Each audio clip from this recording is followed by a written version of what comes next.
നമുക്കിന്ന് തോരൻപരിപ്പ് രസം വയ്ക്കാനായിട്ട് കുറച്ച് തോരൻപരിപ്പ് കഴുകി വെച്ചിട്ടുണ്ട്. അത് കുക്കറിലേക്ക് ഇടാം.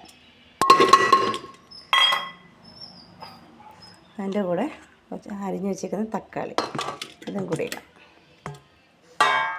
അതിലേക്ക് കുറച്ച് ഉപ്പ്, കുറച്ച് കായപ്പൊടി,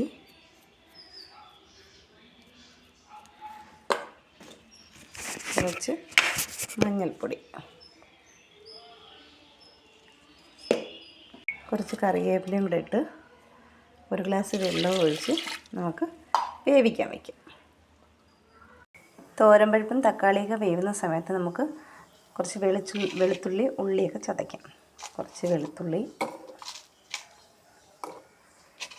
ഒരു രണ്ട് വറ്റൽമുളക്, കുറച്ച് ഉള്ളി, ഇതെല്ലാം കൂടെ നമുക്ക് മിക്സിയുടെ ജാറിലിട്ടൊന്ന് ചതച്ചെടുക്കാം. വെളുത്തുള്ളി, ഉള്ളി, മുളക് എല്ലാം കൂടി ചേർത്ത് ചതച്ച് വെച്ചിട്ടുണ്ട്. ഇനി നമുക്കിത് കടുക് വെക്കാം. തോരൻപരിപ്പും തക്കാളി നന്നായിട്ട് വെന്തിട്ടുണ്ട്. ഇതിനെ നമുക്കൊന്ന് ഉടച്ചെടുക്കാം. ചൂടായ പാനിലേക്ക് കുറച്ച് വെളിച്ചെണ്ണ ഒഴിച്ചു കൊടുക്കാം. കുറച്ച് കടുക് ഇടാം. കുറച്ച് ഉലുവ,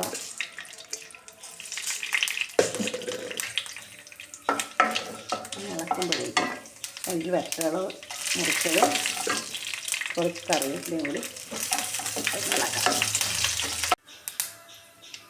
ഇതിലേക്ക് നമുക്ക് ചതച്ച് വെച്ച വെളുത്തുള്ളി, ഉള്ളി എല്ലാം കൂടെ ഒന്ന് മൂപ്പിച്ചെടുക്കാം. മൂത്ത് വന്ന വെളുത്തുള്ളിയിലേക്ക് ഒരു സ്പൂൺ മുളക് പൊടി, ഒരു സ്പൂൺ മല്ലിപ്പൊടി, കുറച്ച് കുരുമുളക് പൊടി എല്ലാം കൂടെ ചേർത്ത് ഒന്നുകൂടി ഇളക്കാം. പച്ചമണം വരുന്ന പോലെ ഇളക്കുക. അതിനുശേഷം പച്ചമണം മാറിയ ശേഷം ഈ ഉടച്ച് വെച്ചേക്കുന്ന തോരൻപരിപ്പും തക്കാളിയും കൂടി ഇതിനകത്തേക്ക് ഇടുക. ഇതൊന്ന് നന്നായിട്ട് ഇളക്കി വയ്ക്കുക. അതിലേക്ക് പിഴിഞ്ഞ് വെച്ച് പുളിയും കൂടി നമുക്ക് ചേർത്ത് കൊടുക്കാം.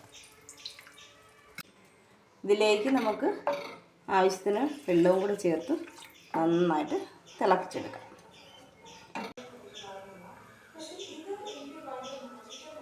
കണ്ടോ, രസം നന്നായിട്ട് തിളച്ച് വന്നിട്ടുണ്ട്.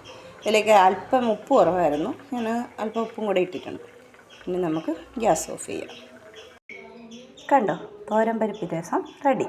നമ്മൾ സാധാ വയ്ക്കുന്ന രസത്തിനേക്കാളും കുറച്ചുകൂടി ടേസ്റ്റാണ് ഈ തോരൻപരിപ്പ് രസം. നിങ്ങളും കൂടെ ഒന്ന് ട്രൈ ചെയ്ത് നോക്കണേ. അപ്പോൾ ഓക്കെ, ബൈ.